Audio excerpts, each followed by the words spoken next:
Bismillahirrahmanirrahim. Assalamualaikum warahmatullahi wabarakatuh.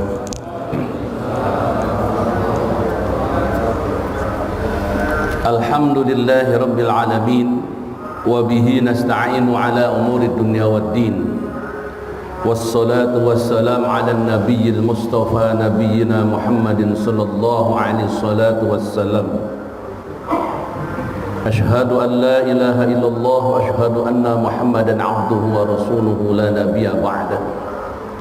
Ayyuhal ikhwah, jamaah rahimani wa rahimakumullah, jamaah salat subuh dan ta'lim, yang semoga acara subuh ini dan amalan kita di malam hari sebelum subuh, dari mulai ba'dal asar sampai ketemu pagi ini, menjadi wasilah buat kita agar semua harapan dan doa yang kita panjatkan kepada Allah dikabulkan.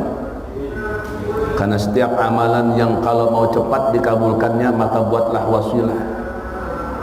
Wasilah yang dicontohkan oleh Rasulullah sallallahu alaihi wasallam. Wasilah yang halal, yang benar, yang sahih, yang berujung hadisnya, perintahnya kepada Rasulullah sallallahu alaihi wasallam. Kalau nggak pakai itu, nggak sah wasilahnya. Contohnya baca Quran, satu juz jadikan wasilah. Contohnya hafalkan Quran, satu ayat jadikan wasilah. Contohnya salat tahajud, jadikan wasilah. Contohnya salat subuh, jadikan wasilah. Semuanya jadikan alasan kita, hujjah kita, supaya kita mendapatkan kemudahan-kemudahan dari Allah lebih cepat dari hembusan angin sekalipun. La haula wa la quwwata illa billahil aliyyil azim. Ikhwah fillah, zaman ini enggak edan. Jadi kalau ada orang bilang zaman iki zaman wong edan, zaman edan, enggak ada disebut waktu yang salah, tahun yang salah, bulan yang salah, hari yang tidak tepat, hari yang salah. Itu kebiasaan kaum musyrikin, animisme, sehingga mereka menjadwalkan acara-acara tertentu dengan hari-hari tertentu dan sebagainya. Kalau enggak hari ini nanti bahaya, kalau hari Rabu nanti bahaya, hari Selasa bahaya ini. Nah, ini namanya mengatakan bahwa ad-dahr itu adalah salah. Allah berkata di dalam hadis qudsi, ana ad-dahr, saya ini adalah waktu. Maksudnya aku ini adalah pencipta waktu. Jadi kalau kita menghujat waktunya, kita menghujat Allah Subhanahu wa ta'ala. Jadi ikhwah billah, jamaah rahimani wa rahimakumullah, zamannya enggak edan, wongi sing padha edan, betul? Zaman tetap berjalan 24 jam. Tetapi orang-orang yang berada dalam 24 jam itu lah yang bisa edan, bisa taubat, bisa kambuh dan kumat, atau kembali kepada kebenaran, atau tetap lurus di jalan yang hak. Di waktu itulah kita bertarung antara batil dan hak. Kita berada di mana dan keterpihakan kita selalu di mana sangat menentukan atau ditentukan oleh amalan-amalan soleh kita. Ikhwah billah, jamaah rahimani wa rahimakumullah. Karena saking edannya kita, kadang-kadang apa yang paling kita benci justru akhirnya kita sukai. Ya. Di Inggris itu pemerintahan Inggrisnya minta maaf ketika sudah mencapai 100.000 yang terkena COVID. Di Indonesia sudah 1 juta pas gitu, malah minta wakaf ya. Jadi memang agak lucu. Ya, saya bukan nyinggung loh, ini cuma ngingetin. Kalau ada kepentingan baru minta sama kaum muslimin, betul? Tapi kalau umat Islam lagi meminta kepentingannya untuk dihormati dan dihargai, malah dizalimi, malah dibilang enggak humanis, enggak mengakar. Terakhir ada yang ngomong, Menurut saya mengambil Al-Qur'an alasan-alasan tentang agama itu tidak perlu harus dari Quran. Kita bisa ngambil Islam itu dari Injil, dari Barnabas, dari sinagog dan sebagainya. Agak lucu saja, Abu Bakar Siddiq saja ketika ada seorang sahabat yang berusaha berkata bahwa saya ingin mempelajari Injil, maka Abu Bakar marah sekali. Apa tidak cukup Allah dan Rasul buatmu? Saya termasuk orang yang walaupun saya dakwah kepada orang-orang yang tidak Islam, tapi saya tidak pernah menggunakan Injil sedikit pun demi Allah. Enggak pernah saya gunakan Taurat. Saya gunakan Quran dan hadis Nabi SAW. Karena ini yang kami sampaikan. Ngapain Injil? Ngapain lagi menyampaikan Taurat? Pupus, hapus sudah, nggak ada lagi. Halas. Sudah diganti dengan Quran dan Sunnah Nabi SAW. Sudah cukup, sampaikan itu kepada mereka. Ngapain dibahas Injil? Injil itu salah, nggak usah dibahas, emang udah salah. Udah? Ngapain Taurat disampaikan lagi? Oh ini kesalahan, nggak usah dibahas, memang sudah salah. Sampaikan saja yang hak. Apa itu? Dzalikal kitab la raiba fihi hudan lil muttaqin. Betul? Ini kitab Al-Qur'an ini, dzalikal kitab la raiba fihi, enggak ada keraguan di dalamnya. Hudan lil muttaqin, menjadi hudan, menjadi petunjuk bagi orang-orang yang bertakwa. Cukup. Ini dipelajari Injil sampai sedemikian detail, Taurat dibongkar-bongkar. Ini Matius, ini sebagainya. Bukan berarti saya tidak ngerti, Pak. Dulu saya belajar tentang ini karena saya mahasiswa lulusan perbandingan agama, Usuluddin. Tapi saya pikir-pikir enggak penting ternyata. Yang penting juga Al-Qur'an dan hadis. Nah, pelajaran Al-Qur'an dan hadisnya saya ketinggalan. Untung sekarang jadi ustaz, jadi belajar terus. Nah, saudara, kita ini aneh sekali. Kalau Abu Bakar saja sampai marah, sahabat Nabi SAW radhiyallahu anhu, kepada orang-orang yang pengen sok tahu, mempelajari agama lain, padahal agama sendiri belum diamalkan semaksimal mungkin, gitu. Terus kita juga pengen mempelajari mereka, enggak perlu. Makanya di dalam Islam sudah cukup lakum dinukum wali. Jadi bagi kamu agama kamu, bagi kami agama kami. Sudah. Lalu bagaimana actionnya, fi'liyahnya? Lana a'maluna walakum a'malukum. Bagi kami amalan kami, salat kami, puasa kami, zakat kami, Al-Quran kami, haji kami, zakat kami. Walakum a'malukum, bagi kamu amalan-amalan kamu, silakan saja. Enggak ada larangan, la ikrah fiddin, enggak ada larangan dalam memilih keyakinan di dalam Islam itu. Silahkan saja. Namun Islam hanya menyampaikan ini loh agama yang hak buat kalian, yang sepatutnya kalian sampaikan, yang sepatutnya kalian imani, yang sepatutnya kalian ikuti dan taati. Nah, ihwabillah jamaah rahimani rahimakumullah. Karena zamannya bukan zaman edan, orangnya yang pada edan, maka kita nggak perlu memperbaiki zaman berputar 24 jam. Orangnya harus kita perbaiki. Mulai dari mana? Anak dan istri kita. Kita ngeluarin mobil dari dalam apa dari luar? Mengeluarkan kendaraan kita dari mana? Dari dalam untuk keluar, betul. Nanti dibawa masuk lagi. Keluarga kita itu seperti itu. Kita ajak keluar, nanti kita bawa lagi masuk. Kita ajak keluar dalam keadaan hak, masuk dalam keadaan lebih lagi. Maksudnya apa? Keluar dengan tuntunan Allah dan Rasul, masuknya lebih lagi mengamalkan Al-Quran dan Sunnah Nabi ke dalam rumah tangganya, kehidupannya. Makanya ketika dia keluar, isinya apa? Isinya dakwah, jihad, ta'lim, belajar, temui ulama, riyadhah bil amal. Bukan jalan-jalan semesta, bukan jalan-jalan menggembirakan diri semata, tetapi ada ilmu yang pulang di bawah, ada amalan soleh yang bertambah yang dibawa masuk ke rumah. Ya Pak, coba lihat kalau antum masuk rumah, ya, supaya kita tidak dimasuki oleh syaitan, tidak diikuti oleh syaitan, betul? Apa yang Nabi suruh? Apa yang Nabi suruh? Baca basmalah. buka pintu bismillahirrahmanirrahim. Kata teman saya, Ustadz kalau gitu bisa ngeledekin setan. Bisa ya gitu. Apa ngeledekin nih, ente buka gitu terus ente tutup lagi, gua pura-pura lupa tahu gitu, setan udah mau masuk. Jadi ikhwah fillah,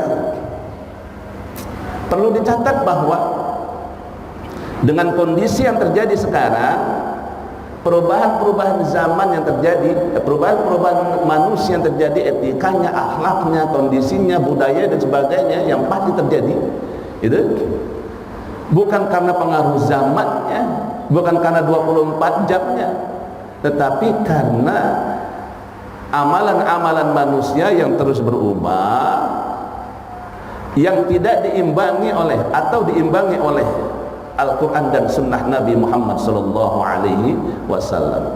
Kalau tidak diimbangi, maka yang terjadi adalah kalau keburukan-keburukan yang mengikutinya, maka keburukan itu akan bertambah.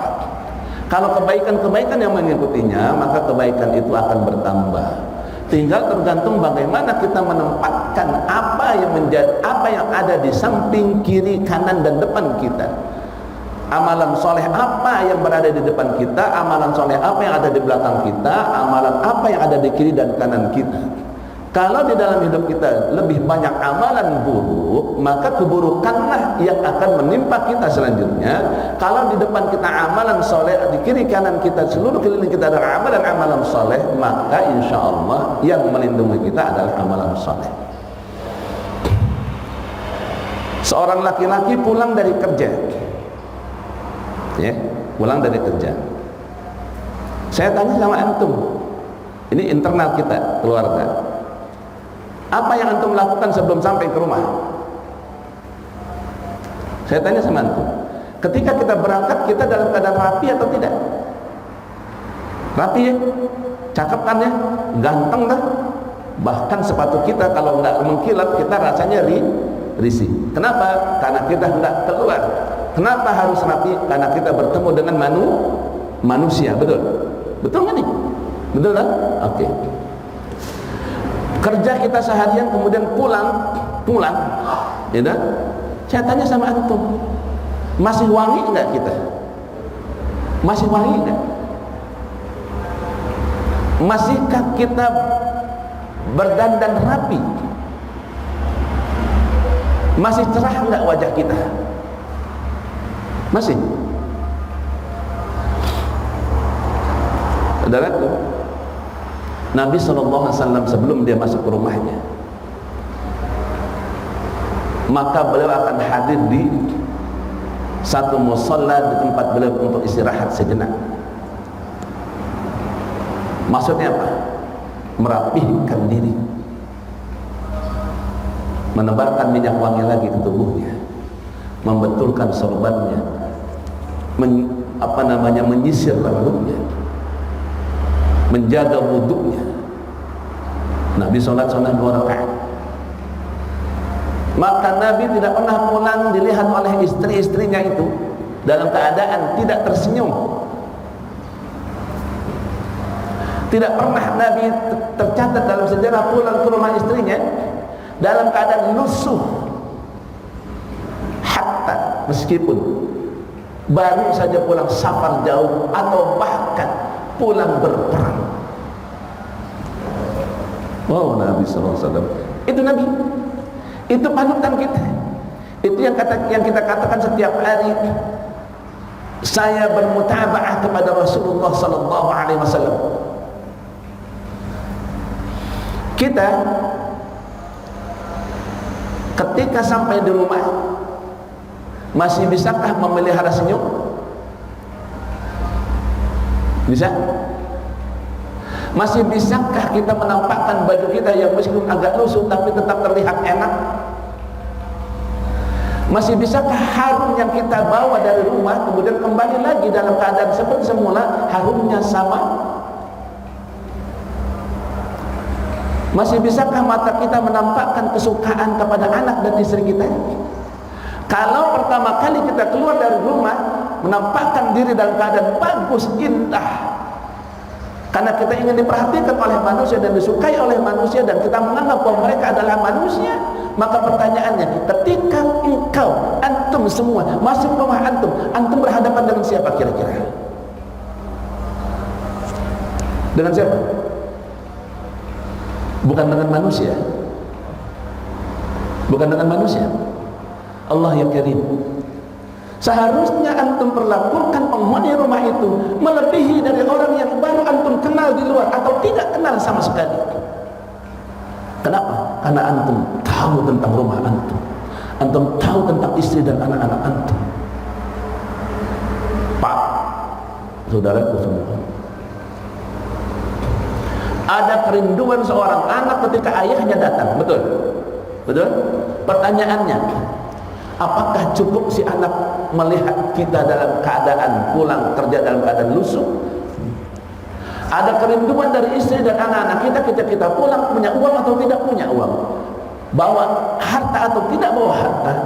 Yang paling penting buat mereka adalah ketika antum pulang ke rumah, membuka pintu, assalamualaikum warahmatullahi wabarakatuh, antum tersenyum bahagia ketemu mereka, seolah-olah antum sangat memerlukan dan menginginkan mereka. Wow. Kalau kemudian kita pulang copot sendal, copot sepatu, lepas dasi, lepas pici dan sebagainya dalam keadaan lusuh, saudara, akhlak mana yang kita pakai dari Rasulullah sallallahu alaihi wasallam? Ini baru urusan keluar masuk rumah, belum bawa penghuninya keluar dan masuk rumah. Maka tadi saya bilang, keluar dengan ilmu, pulang nambah ilmunya. Selama 24 jam kita dituntut oleh Allah Subhanahu wa ta'ala untuk berlaku seperti itu kepada keluarga kita terdekat minimal. Kenapa minimal? Siapa lagi yang bisa kita temui kecuali mereka kalau di rumah? Ikhwah billah jamaah rahimahullah. Yang kedua, ketika kita berada di luar rumah, maka kita disuruh oleh Allah Subhanahu wa ta'ala mempertahankan apa yang kita bawa dari rumah berupa kebaikan-kebaikan dan mengembangkannya. Itu yang disebut dengan barokah. Kebaikan-kebaikan yang keluar dari rumah itu dibawa, dipancarkan sehingga hasilnya akan maksimal, yang kemungkinan akan juga buat orang lain dan juga bisa dibawa pulang ke rumah. Nah, ikhwah fillah, gaya-gaya seperti ini hanya dicontohkan oleh Rasulullah sallallahu alaihi wasallam. Bukan gaya klise, bukan gaya yang dibuat-buat, tetapi memang begitulah. Baitul Izzah ini masjid. Di depan ada masjid. Masjid Jami di depan. Pernahkah kita mampir sebentar untuk rapikan pakaian kita, kemudian bersolat 2 rakaat dan minta sama Allah dapat rezeki, uang atau tidak hari itu, dapat nafkah atau tidak hari itu buat esok? Maka bersyukurlah pada Allah, mintalah kemudahan dari Allah, baik sebelum sampai di rumah atau sesudah sampai di rumah dan besok. Saudara, meminta kepada Allah itu bukan berhenti ketika kita berdoa, berhenti ketika kita wafat. Meminta kepada Allah itu bukan ketika kita berdoa dan berhenti setelahnya, tapi meminta kepada Allah itu Allahumma ighfir lil mu'minina wal mu'minat. Betul? Selesai doa, apa action kita? Apa amaliyah berikutnya? Memaafkan orang-orang yang kita doakan barusan. Betul? Apa artinya antum berdoa Allahumma ighfir lil mu'minina wal mu'minat, muslimina wal muslimat dan seterusnya, tetapi hati kita masih menyimpan kebencian pada orang yang kita benci? Mereka muslim, kita benci kepada anak dan istri kita benci kepada tangga kita yang kita akan lewati. Ketika kita sudah sholat di depan, sholat 2 rakaat dan berdoa pada Allah Subhanahu wa ta'ala, Allahumma ighfir lil mu'minin dan seterusnya, maka jalanlah antum, tengoklah kiri kanan tetangga antum itu. Apa perkataan kita? Assalamualaikum, assalamualaikum, assalamualaikum. Kalau bisa, warahmatullahi wabarakatuh. Wow, antum masuk rumah diiringi oleh malaikat yang mengatakan kabulkanlah permohonannya dan kabulkanlah harapan orang yang mendoakan ini. Antum buka bismillahirrahmanirrahim, pintu setan nggak ngikutin, anak-anak bahagia. Kenapa? Karena antum hadir dalam keadaan cerah, gemilang dan sebagainya. Laki-laki seperti itu akan jadi laki-laki yang sangat dicintai oleh istri dan anak-anaknya. Yakinlah. Kebalikannya akan terjadi. Jangankan mereka berharap pulang. Ketika kita tidak melakukan hal-hal ini, tidak sedikit dari anak dan istri kita berkata, nggak usah pulang juga. Nggak apa, gagal tuh Pak, gagal kita mengikuti sunnah Nabi. Nah, ikhwafillah, di akhir zaman yang merupakan akhir yang kata Nabi sallallahu alaihi wasallam, antara aku dengan antara nabi-nabi terdahulu, kata Nabi, dari Adam alaihissalam sampai Ibrahim alaihissalam, gitu. Nih, ya, sampai Nabi SAW akhir awal dia diangkat jadi Rasul, nih seperti jari telunjuk, ujung sampai ujung. Aku dan umatku sisanya. Ujung jari ini batasnya sampai ujung jari tengah ini, sisanya Nabi Muhammad SAW. Jadi memang Nabi disebut Nabi akhir zaman. Dari dulunya Nabi sudah disebut Nabi akhir zaman. Di zaman akhirlah Rasulullah dilahirkan untuk mendakwahi manusia yang sebentar lagi memang akan kiamat. 1500 tahun, 2000 tahun itu bukan waktu yang lama Pak, untuk ukuran dunia, sebentar dibandingkan dengan perjalanan dunia dan alam semesta yang sudah luar biasa panjangnya itu. Kita ini kalau lihat Google Earth, melihat peta bumi itu, lihat alam semesta, maka bumi tidak terlihat, betul? Cuma seperti titik kecil seonggok gebu di samudra planet yang miliaran jumlahnya itu. Kita cuma satu, tetapi manusia menamakan itu Earth, itu surga. Allah menjadikan satu-satunya planet yang memiliki harga dan nilai. Kenapa? Karena ada makhluk Allah yang bernilai dan sangat berharga dari ciptaan Allah. Siapa dia? An-nas, manusia. Kalau kita melihat alam semesta, ya, di video atau di gambar, maka betapa kecilnya bumi itu, nggak ada apa-apanya. Kalau kita lihat debu ditiup terbangan, seperti itulah nanti hari kiamat.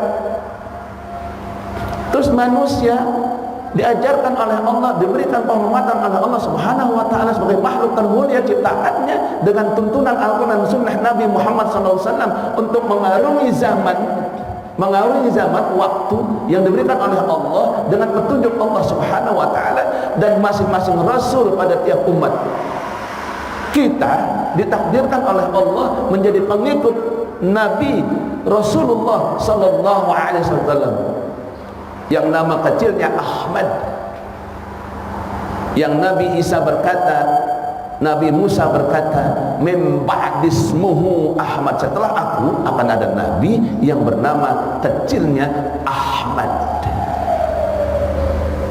Nah, ikhwatillah jamaah ini ma'akumullah, di zaman yang sudah silih berganti siang dan malam, gelap dan terang, ya, Rasulullah mengingatkan kita. Apa Nabi ingatkan kita? Baina yaday sa'ah fatanun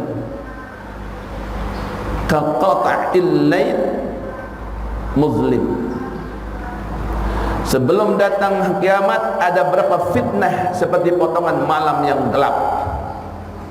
Ini hadis riwayat Imam Hakim dalam Sahihul Jami'. Di dalam sebelum datang kiamat akan ada fitnah seperti potongan malam yang gelap, fitan, cobaan, kumpulan cobaan, Fitnah itu cobaan. Jadi bukan saja pengertiannya diomongin yang enggak itu fitnah. Diomongin enggak itu isinya dari fitnah, bagian. Ya, diberitain hoax tentang sesuatu masalah mengenai diri kita oleh orang lain, itu fitan, itu bagian dari fitan, disebut dengan fitnah, cobaan. Jadi arti dari fitnah itu adalah cobaan. Di dalam mengarungi 24 jam, sehari, seminggu, sebulan, bertahun-tahun sampai akhir hayat hidup kita, yang ada adalah diberikan oleh Allah cobaan sebagai ulangan. Kita pernah jatuh, suatu saat akan jatuh lagi. Kita pernah nyungsep, kemungkinan suatu saat akan jatuh nyungsep lagi. Bisa lebih kecil, bisa lebih besar. Kita pernah berbuat amalan buruk, maaf, mudah-mudahan tidak, tapi kemungkinan suatu saat akan ada amalan buruk besar yang kita lakukan. Berputar dia sampai ujian akhir. Ulangan-ulangan ini terjadi sampai ujian akhir. Apa ujian itu? Sakaratul maut. Sakaratul maut itu baru ujian akhir. Finally, nggak ada lagi setelah itu kecuali pertanggungjawaban dari hasil ujian dan perjalanan hidup selama mengarungi zaman yang kita dapatkan 60 tahun, 50 tahun, bahkan baru lahir. Nah, ikhwafillah, kata Nabi, fitnah ini seperti potongan gelap di waktu malam. Antum tahu malam? Gelap. Kemudian ada potongan-potongannya, cobaan-cobaannya, bagian-bagiannya yang kadang-kadang tidak sambung menyambung, tapi juga ada yang berjilid. Ya, itu kayak koping ho, berjilid. Nah, ikhwan fillah, mengenai ini nanti ada yang disebut dalam perjalanan itu, dari apa yang sudah saya gambarkan dari awal tadi, hendaknya si makhluk Allah yang bernama An-Nas itu kemudian mengkondisikan contoh, misalnya dia berdoa kepada Allah Azza wa Jalla, maka jangan berhenti dia berdoa, maka lanjutkan doamu dengan action. Fi'liyahnya apa? Fi'liyahnya beramal saleh. Engkau maafkan orang yang kau doakan barusan, jangan engkau simpan dendammu. Engkau maafkan, aku sudah mendoakannya ya Allah, kenapa aku tidak memaafkannya? Maafkan. Terus bawa ke rumah dalam keadaan tersenyum. Kenapa? Karena termasuk istri dan anak kita sudah kita maafkan hari itu. Nah, ikhwafillah, ini yang disebut dengan perjalanan tadi, yang disebut dengan hikmah, pelajaran berharga buat hidup, yang kalau kita lakukan nilai hidup kita akan bertambah dari masa ke masa. Makanya kita akan lihat tingkat kesolehan orang, ada yang setahun baru kelihatan lebih soleh, betul? Ada yang sebulan sudah mulai kelihatan perubahan, makin soleh dari bulan ke bulan, betul? Ada yang berkata, manusia berkata, si fulan itu makin hari makin baik, karena memang amalan solehnya dia geber terus, maksiatnya dia tinggalkan terus, sedikit demi sedikit dia tinggalkan, ganti amalan soleh, maksiat tutup ganti amalan soleh, maksiat tutup ganti amalan soleh, amalan soleh, ada maksiat tutup ganti amalan soleh, amalan soleh, amalan soleh. Saya tanya sama antum, istighfar itu menghapus dosa-dosa besar, ya, dan di samping meminta maaf misalnya ada kezaliman yang kita buat pada orang yang kita zalim, tapi istighfar itu menghapus dosa-dosa besar. Astaghfirullahaladzim alladzi la ilaha illa wal hayyul qayyum wa atubu ilaih. Betul? Saya tanya sama antum, mau nggak dosa besar antum diampuni oleh Allah dalam mengarungi zaman waktu ini? Mau? Tidak ada satupun manusia yang tidak memiliki maaf, mudah-mudahan tidak. Tapi secara umum manusia memiliki dosa besar. Tidak ada satupun dari mereka yang tidak ingin diampuni oleh Allah Ta'ala. Kata Nabi, kalau mau diampuni, sering beristighfar seperti itu. Nabi beristighfar seperti itu berapa kali? Berapa kali, Pak? Ada doa pagi dan sore, betul? Yang dicontohkan oleh Rasulullah, yang dikumpulkan oleh beberapa ulama. Ada Syekh Al-Banna, ada Syekh Al-Qatani, ada Syekh yang lain dan sebagainya, betul? Doa tadi dibaca oleh Rasulullah SAW pagi hari 100 kali, sore hari ba'dal asr 100 kali, ba'da subahi 100 kali. Kalau mau diampuni oleh Allah, minta. Actionnya apa? Tinggalkan kemaksiatan, tinggalkan kedurhakaan. Diganti dengan apa? Amalan soleh yang bisa kita lakukan. Amalan soleh yang bisa kita lakukan. Amalan soleh apa? Yang kalau bisa bukan hanya bermanfaat buat diri kita sendiri, tapi juga bermanfaat buat orang lain. Kenapa? Manfaatnya jadi menambah buat kita dan juga buat orang lain. Nah, ikhwafillah jamaah rahimani wa rahimakumullah. Karena cobaan fitnah itu seperti potongan-potongan. Kalau di malam terang kita bisa melihat, di saat terang kita bisa melihat, tapi ingat kata Nabi, seperti di malam gelap. Di malam gelap tidak ada lampu. Di siang hari potongan-potongan kejahilan, kebatilan dan fitnah misalnya, itu bisa terjadi di siang hari, kita bisa melihatnya. Tetapi yang membuat gelap adalah karena kita menutupnya menjadi gelap meskipun siang hari. Yang lebih parahnya adalah sudahlah gelap hari ditutup oleh kita, semakin tidak nampaklah kebatilan, bahkan kita menikmati kebatilan. Na'udzubillahi min dzalik. Ketika kita melihat kebatilan dan kita tutupi dan kita tidak lakukan action untuk meninggalkannya atau merubahnya atau membencinya, al-aful iman, maka yang terjadi adalah kerugian pada diri kita sendiri, keluarga kita, masyarakat kita. Ikhwatillah, sekarang sudah dahsyat nih cobaan, sudah dahsyat nih fitan, dahsyat banget Pak, luar biasa dahsyat sekali, luar biasa dahsyat. Na'udzubillah, hilangnya budaya malu, enggak malu-malu lagi, betul? Orang berzinah di halte mobil, Masya Allah. Orang berzina di pinggir jalan, kita bisa melihat. Dulu waktu Monas belum dipagar dijaga, tiap malam kalau saya lewat, Masya Allah, betul. Saya kan kerja di Kelapa Gading dulu, di Tempo Group, di Gerak TV Pers. Pulang malam, habis editing dan sebagainya, na'udzubillah lewat situ, na'udzubillah, ya Allah, berzina, sak banget, lewat aja. Nggak tahu sekarang, nggak pernah lewat. Udah tua, capean, udah dipagar. Di Ancol, depan kampung saya, jangan tanya itu. Wow, ya. Jadi apalagi sekarang, ikhwatillah, kayak seperti ini nih, kemaksiatan, kedurhakaan itu makin bertambah,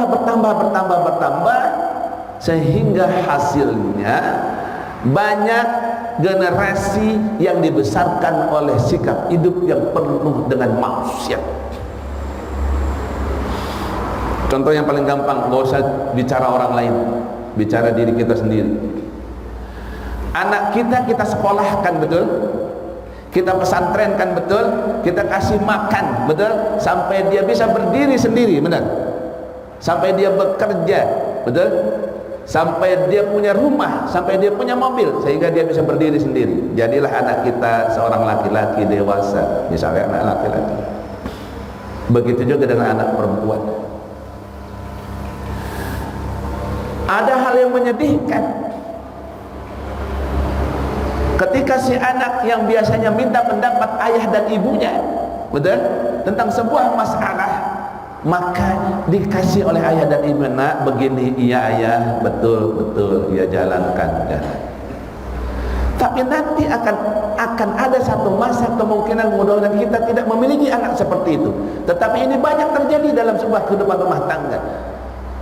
Ketika si anak sudah besar, sudah merasa bisa mandiri, ketika dia melakukan hal-hal yang kurang bagus, ditegur oleh ayah dan ibunya, betul?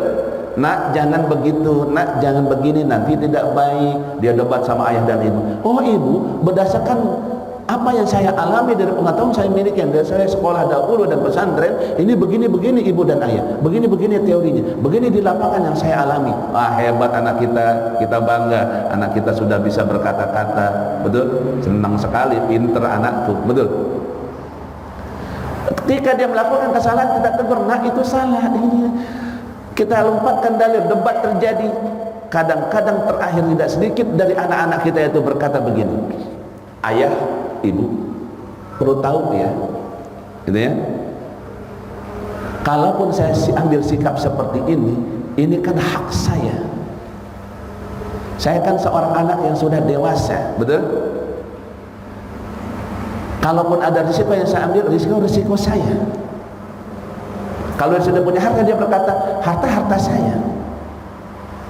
Kalau sudah dia punya anak dan istri, dia berkata, ini kan istri dan anak-anak saya. Ibu dan ayah berada di luar kehidupan saya saja, cukup menyaksikan. Soal jatuh bangun itu urusan kami. Saya tanya sama antum, sakit atau tidak begitu? Sakit. Wow, sakit. Alhamdulillah anak-anak saya belum ada yang ngomong kayak gitu sampai hari ini, subhanallah. Sakit sekali Pak. Kenapa saya berkata? Karena banyak orang tua ngadu kepada saya, bagaimana sikap saya Ustaz? Saya cuma bicara satu saja. Saya tidak bicara ibu salah mungkin dahulunya, bapak salah, dan saya cuma satu saja. Doa orang tua itu mustajabah. Doakan kebaikan kepadanya. Doakan kebaikan kepadanya. Doakan kesolehan dan kesolehahan kepadanya.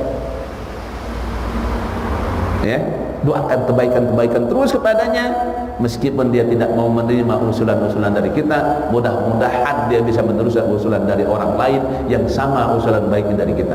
Kan sama toh akhirnya, walaupun kita mungkin merasa tersakiti. Pak dan ibu rahimani wa rahimakumullah, ya,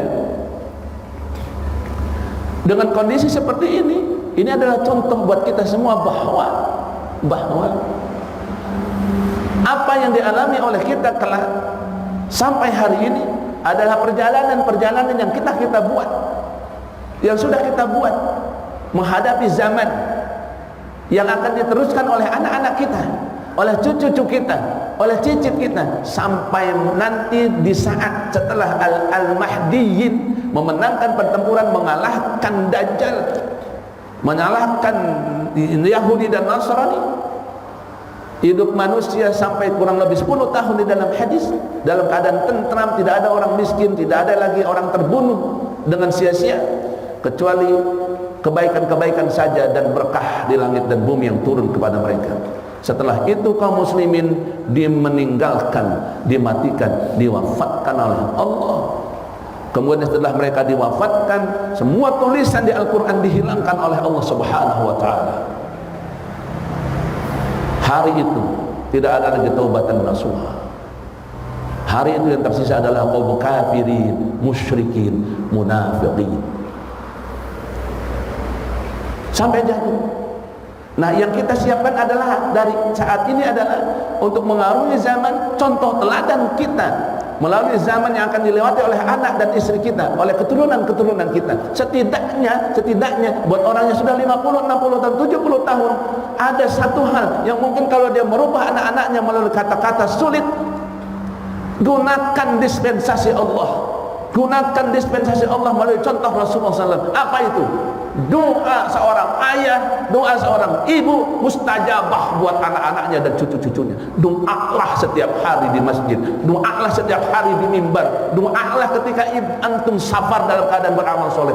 Doa, ya Allah, mudah-mudahan safarku dalam dakwah ini bisa memperbaiki mereka, ya Allah. Pak, nggak ada yang bisa merubah hati, bahkan hati diri kita sendiri cuma Allah yang bisa merubah.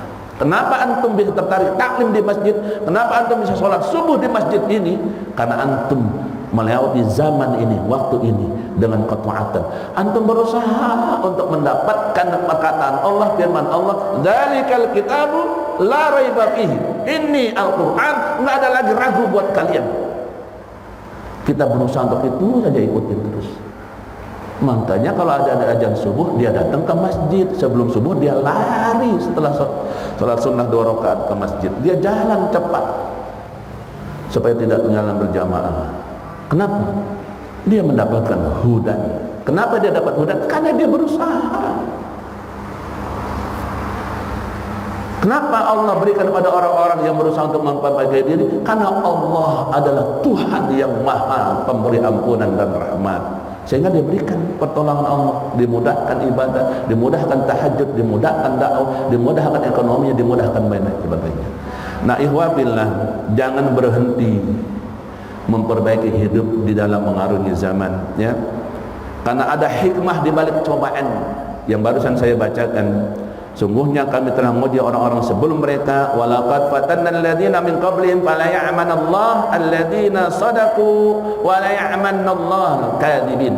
Dan sungguhnya kami telah menguji orang-orang sebelum mereka, sebelum kita, sebelum Rasulullah, sebelum Nabi Ibrahim, dan seterusnya sampai Nabi alaihi salam, bahkan Adam alaihi salatu wassalam pun diuji dengan fitnah, dengan cobaan, sehingga Allah turunkan dia ke dunia. Kita pun seperti itu. Nabi Muhammad SAW mengalami cobaan-cobaan dan ujian-ujian, ya, yang datangnya dari Allah melalui siapa? Abu Jahal, Abu Lahab dan sebagainya, betul. Tapi Allah juga memberikan kebahagiaan melalui siapa? Islamnya Umar, Islamnya Abu Bakar Siddiq dan sebagainya. Masya Allah, hidup itu memang begitu, silih berganti. Saya katakan awal tadi, ulangan-ulangan yang akan berulang sampai ujian terakhir. Barang siapa bisa dapat mengucapkan la ilaha illallah di dalam qaulnya, atau setidak-tidaknya di dalam hatinya ada ketetapan la ilaha illallah Muhammadar Rasulullah, dakhalal jannah, pasti dia masuk surga, pasti. La ilaha illallah Muhammadar Rasulullah hanya bisa diucapkan, hanya bisa ditetapkan di dalam hati buat orang-orang yang mendapatkan hudan, mendapatkan petunjuk. Dari mana? Dari perjalanan hidup yang dia amalkan. Dari mana kekuatannya? Pemberian Allah. Kenapa? Karena dia tetap selalu bersama Allah Subhanahu wa ta'ala, dengan sabar, dengan ikhlas kepada Allah. Ya Pak, innallaha ma'as sabirin. Semuanya Allah itu beserta orang yang sabar. Mafhum khalafahnya, kalau nggak sabar, Allah nggak mau beserta kita. Dengan cobaan yang Allah berikan sekarang, saya hanya bisa kasih tahu, sabar. Ustadz, kan kita sudah begini, tambahkan kesabaran. Ustadz, kita dizalimi, tambahkan lagi kesabaran. Jangan engkau berikan balasan hal yang serupa, doakan mereka dengan kebaikan. Betul? Doakan pemimpinmu, doakan utusan-utusanmu, doakan aparat negaramu, doakan polisimu, doakan abrimu agar mereka tidak zalim kepada kaum muslimin. Hak pengabulan milik Allah, yang merubah hati mereka cuma Allah Ta'ala. Ikhwah fillah, kita tidak bisa berbuat apa-apa. Betul? Sudah terbukti umat Islam ini bukan bughat dari dulu, tidak pernah mempersenjatai diri. Betul? Teroris-teroris itu kan buatan mereka, Amerika, Cina dan sebagainya. Betul? Kita ini cuma jadi korban terus dari fitnah-fitnah yang mereka buat terus saja sampai hari ini. Lawannya cuma satu, sabar. Dan hadiah orang sabar, Allah menyertainya. Kalau Allah sudah menyertainya, kira-kira menang nggak antum? Menang nggak antum? Dijamin menang. Menang apa? Menang masuk jannah, menang kemudahan bertemu Allah, menang di dalam hisab, menang dalam pengurangan dosa dan ampunan, menang dalam rahmat Allah Ta'ala. Walaupun dalam jasadnya antum gugur, tetapi penimbangan Allah insya Allah adalah gugur sebagai syuhada.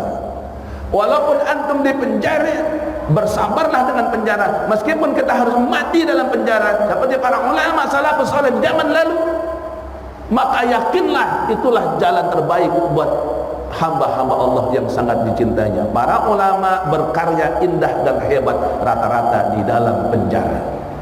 Bukan berarti kita minta di penjara, tidak, tetapi kezaliman itu akan terulang. Seperti saya bilang tadi, ulangan-ulangan itu akan terjadi terus dalam hidup kita.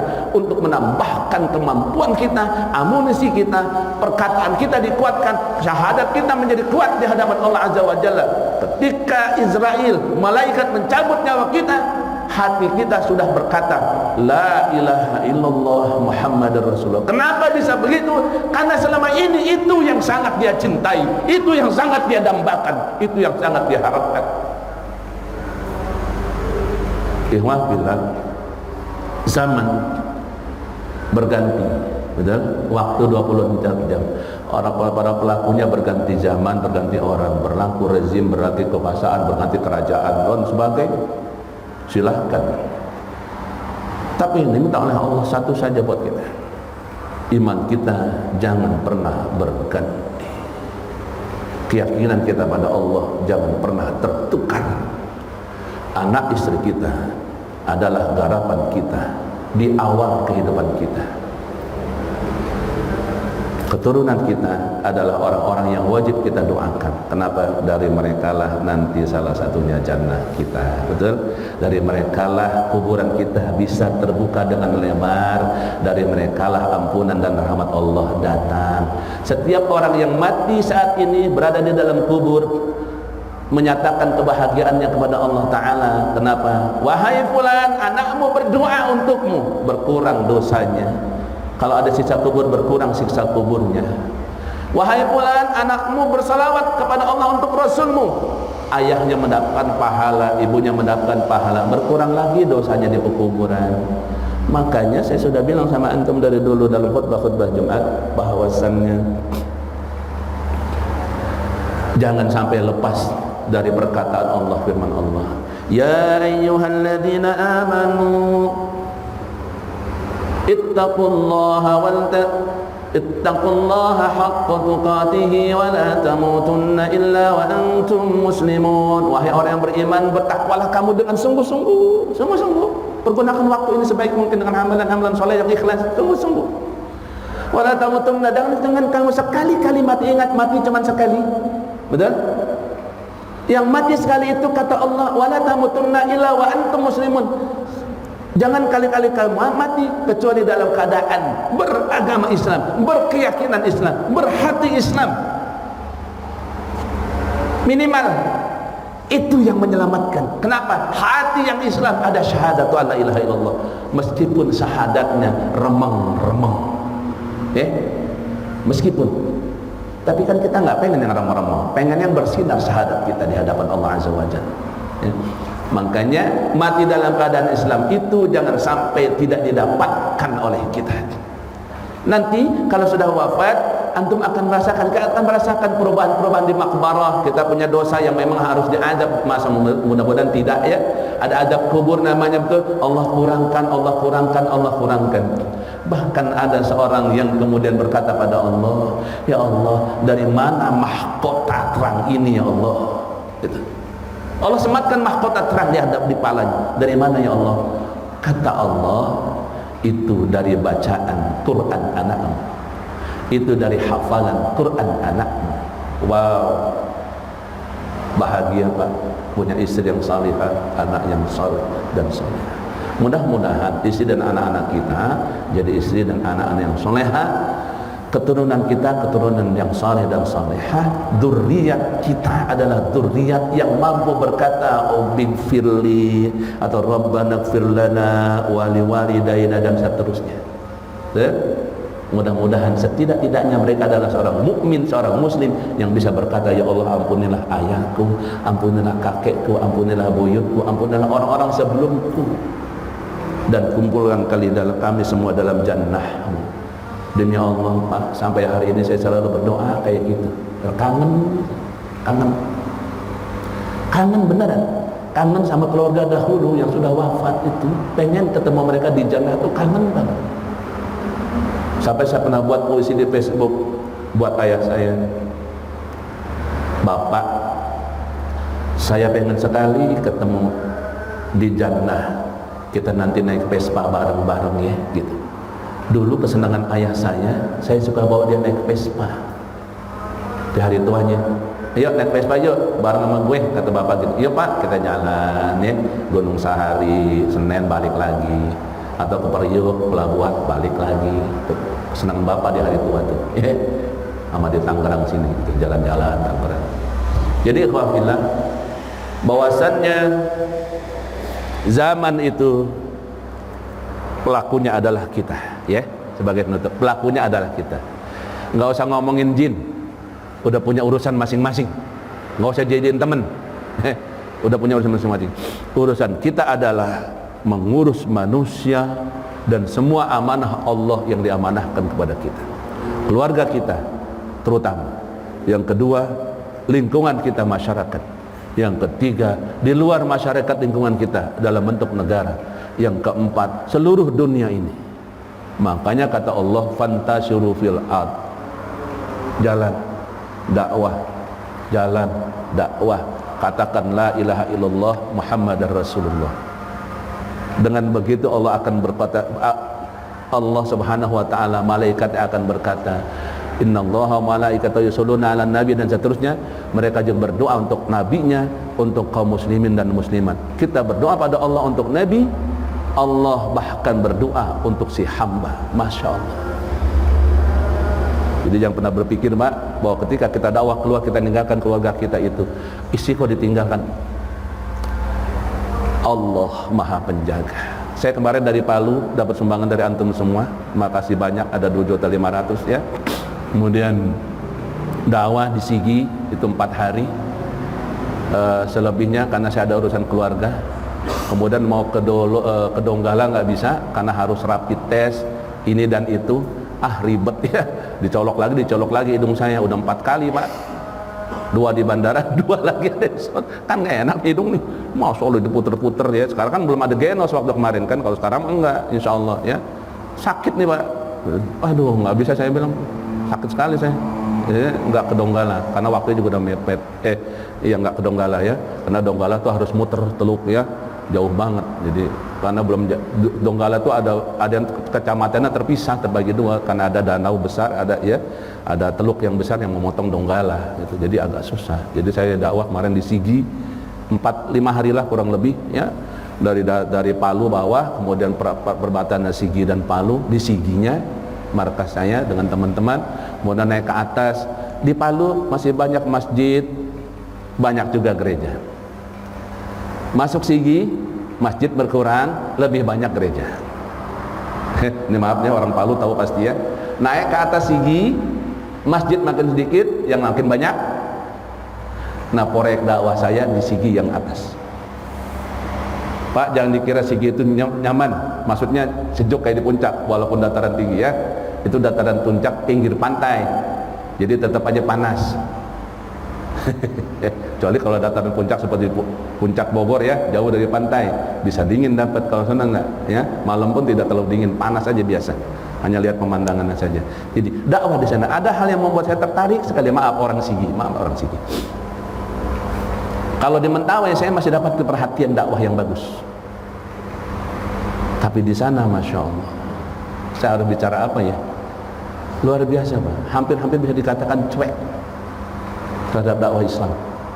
Kalau di Palu masih ramai, di perbatasan Dolo masih ramai, tapi kalau udah naik Sigi, jadi saya mikir kemarin, saya tanya, pantesan musibah Palu itu paling dahsyat di Sigi, ribuan orang tenggelam terkena likuifaksi. Kata orang sana, benar Ustaz, benar Ustaz. Nah, kalau orang sana bilang benar, saya mau ngomong apa? Nggak bisa lagi. Maaf ya yang tinggal di Sigi, emang itu realitas kenyataan. Makanya kenapa saya mau balik lagi nanti, samping Mentawai saya ke Sigi, karena ada warisan besar ulama Syekh Al-Jufri, betul? Yang bandaranya dinamakan Sis Al-Jufri, Palu ya. Ada pesantren yang dibuat oleh beliau 60 tahun lalu, namanya Al-Khairat, yang sekarang besar dan sudah punya cabang di Donggala. Anak saya yang nangani yang di Donggala, Ustadz Haidar ya, yang kemarin nikah itu Ustadz Haidar di Donggala ya. Beliau bolak-balik 4 jam kalau ke Palu Masya Allah, naik motor gede, naik motor 4 jam. Udah. Kalau di Palu ada, udah 60 tahun dakwah luar biasa. Ada Al Khairat, ada pesantrennya, bahkan sekarang berkembang sampai universitas. Salah satu universitas dikenal kemarin ada Pak Anies Baswedan mengucapkan ucapan selamat ya, ulang tahun ke berapa tahun Al Khairat. Masih ada fondasi dasar kekuatan kaum muslimin di Palu. Tapi kalau sudah sigi ke atas sampai ke sana lagi memerlukan dakwah Islam. Makanya saya lebih suka kalau ada antum mau ikut ke Mentawai, saya suka banget. Kalau ada antum mau ikut ke Sigi, kita senang banget. Kenapa? Kita dakwah.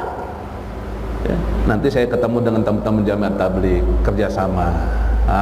Itu saya. Cara saya begitu. Kalau di Mentawai ketemu dengan siapa aja kerjasama. Dulu waktu Majelis Mujahidin belum dilarang, saya kerjasama di sini. Ya agak-agak keras dikit nggak apa-apa. Saya bagian lunaknya kan gitu. Kerjasama. Dengan JT jangan, Masya Allah jangan tanya. Kompak saya dari Padang jalan. Berapa orang? 10, 15 orang jalan, bagi-bagi tugas. Ya, bagi ilmu. Di mana yang kita sama kita laksanakan, yang berbeda amalan masing-masing. Gitu aja, aman tuh dakwah itu. Nah, jadi saudara, hidup ini kalau tidak dilalui dengan itu, antum tidak akan bahagia. Kenapa antum resah? Karena antum nggak pernah dakwah.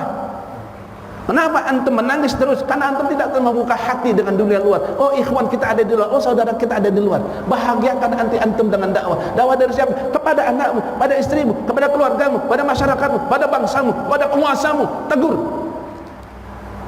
Dakwah. Kalau itu tidak dilakukan, merana setiap hari, merana sepanjang umur sampai akhir hayat.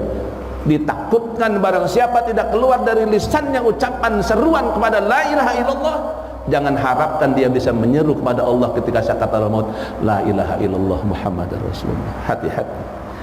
Allah bisa karena biasa. Jadi kebiasaan itu akan membuat manusia, menuntun manusia lebih mudah melakukan hal yang sama. Kalau biasa maksiat akan maksiat lebih mudah. Kalau biasa kebaikan akan kebaikan lebih mudah. Yuk kita tutup ini semua dengan kafaratul majlis. Sebelumnya kita bacakan Fatihah ya, semoga Allah ridha, semakin sayang kepada kita semuanya, semakin luas rahmat dan ampunan Allah kepada kita semua. Al-Fatihah. A'udzubillahi minasyaitonir rajim. Bismillahirrahmanirrahim. Alhamdulillahirabbil alamin. Arrahmanirrahim. Maliki yaumiddin. Iyyaka na'budu wa iyyaka nasta'in. Ihdinas siratal mustaqim. Siratal ladzina an'amta 'alaihim ghairil maghdubi 'alaihim waladdallin. Amin. Allahumma rzuqna ilman nafi'an wa rizqan tayyiban wa amalan mutaqabbala. Allahumma inna nas'aluka ilman nafi'an wa rizqan tayyiban wa amalan mutaqabbala. Rabbana atina fid dunya hasanah wa fil akhirati hasanah wa qina adzabannar. Walhamdulillahi rabbil alamin. Assalamualaikum warahmatullahi wabarakatuh.